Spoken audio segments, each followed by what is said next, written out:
नमस्ते। ओम तत्सत। जेजेटी संस्कार केंद्र की तरफ से स्कूल टू गुरुकुल के कार्यक्रम में आपका स्वागत है। 2022 एनसीएफ ने पंचकोश के ऊपर में चर्चा की है और पंचकोश को ह्यूमन डेवलपमेंट पर्सपेक्टिव से एक विशेष स्थान दिया है। इसीलिए आपका और हमारा पंचकोश को समझना अनिवार्य हो जाता है। पंचकोश की चर्चा तैत्तिरीय उपनिषद में की गई है। हम पंचकोश को एक जनरल अंडरस्टैंडिंग से लेकर के एक आध्यात्मिक अंडरस्टैंडिंग तक की जर्नी हम करेंगे। आज पंचकोश को हम एक साधारण तरीके से समझने का प्रयास करेंगे। एक आम इंसान पंचकोश को किस प्रकार समझ सके, इस नजरिए से हम इसको देखने का प्रयास करेंगे। पंचकोश यानी 5 कोश। हमारा जो अस्तित्व है वो 5 कोश के जरिए हमें समझाने का प्रयास किया गया है। इन्हीं 5 कोश के विकास से ह्यूमन डेवलपमेंट पॉसिबल होता है।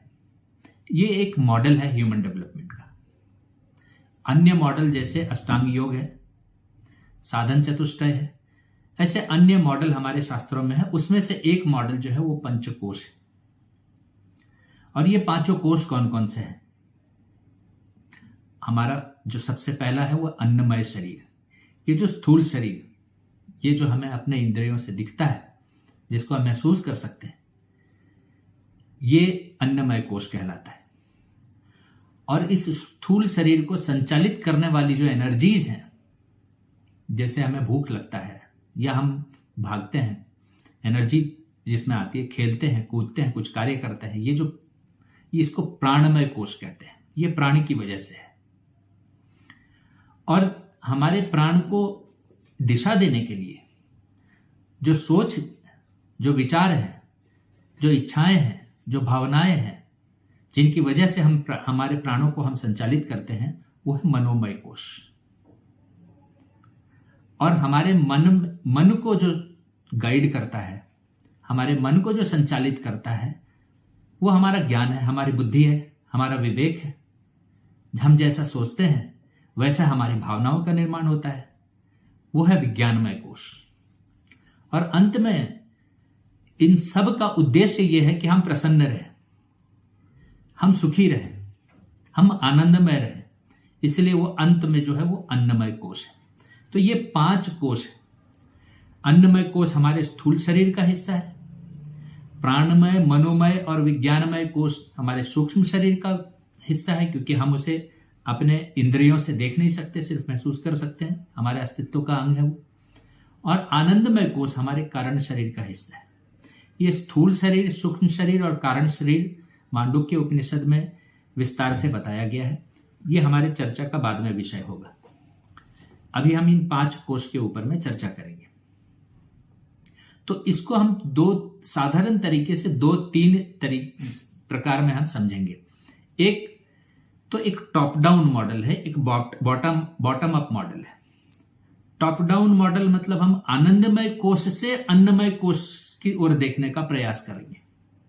यानी हमारे जो विचार है वो सीधा प्रसन्नता पे, आनंद पे, ईश्वर पे, भक्ति पे, इस पे टिक जाए और वहां से हम बाकी कोश का निर्माण करें। उस प्रकार से हम बाकी कोश को देखें। ये योगिक क्रिया में होती है, जहां पर हम आनंदमय कोश से अपने भक्तिवश, अपने आनंदवश, अपने विज्ञानमय कोश को संचालित करते हैं, उसे एक दिशा देते हैं। विज्ञानमय कोश यानी हम अपने चित्त में सत्य का वास कैसे हो, जिस विज्ञान के बाद, विज्ञान यानी सत्य का दर्शन। और वो सत्य भौतिक भी हो सकता है और आध्यात्मिक भी हो सकता है। तो उसका दर्शन ये हमारे चित्त में वास करे। असत्य जो है हमारे चित्त में वास न करे। तो चित्त में जब सत्य का वास होता है तो सत्य चित्त आनंद की प्राप्ति हो जाती है। आनंदमय कोश। तो आनंदमय कोश से हम जो है विज्ञानमय कोश के पैरामीटर्स को ठीक करना, विज्ञानमय कोश से फिर नीचे आना और मनोमय कोश के ऊपर में काम करना। और मनोमय कोश में जो हमारी प्रवृत्तियां हैं उसमें समभाव कैसे आए, यानी हम दो व्यक्ति को दो अलग अलग प्रकार से देखने की जगह दोनों में समभाव कैसे रख सके। क्योंकि दोनों अलग अलग हम यदि जब देखते हैं तो हमारी जो प्रवृत्तियां हैं वो आनंद की तरफ नहीं जाती है, वो रिएक्शन, एक्शन रिएक्शन इसके तरफ रह जाती है, कर्म फल के बंधन की तरफ रह जाती है। तो हमें समभाव में कैसे जाना है, तो ये आपके मनोमय कोश को संचालित करना। मनोमय कोश से फिर नीचे उतर करके हमारे प्राणमय कोश को संचालित, प्राणायाम जो है हमारे जीवन में कैसे रखना, और वहां से फिर अन्नमय कोश को संचालित करना कि जहां शाकाहार हो, संयम हो, ये सब हमारे जीवन में कैसे आए।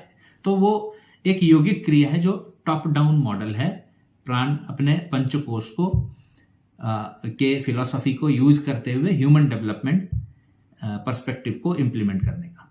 और दूसरा है जो वो बॉटम अप मॉडल है, यानी पहले हम अन्नमय कोश पे काम करेंगे, और ये एक प्रैक्टिकल मॉडल है, यही एजुकेशन का मॉडल है। इसको इंप्लीमेंट कर सकते हैं बचपन से हम, यानी अन्नमय कोश पे काम करेंगे तो उसे क्या आहार मिलना चाहिए,